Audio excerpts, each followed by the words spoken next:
nahin ko ipading kalungin at tupe at sisa nami kilon na tihong ingi lumugin kaanga tolinan kung kuhin na nga tingin panghingi lungsong ke sahin ko kamanzing lai ni lembin ni lamon ni lamhile kentay na sing kamil ng ako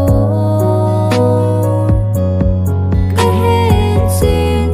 tuin vang ng ako lungsit na nahin ko ipading kalungin at tupe at sisa nami kilon na tihong ingi lumugin kaanga tolinan kung kuhin na nga tingin panghingi olong day ngay ngay lut na cheng ho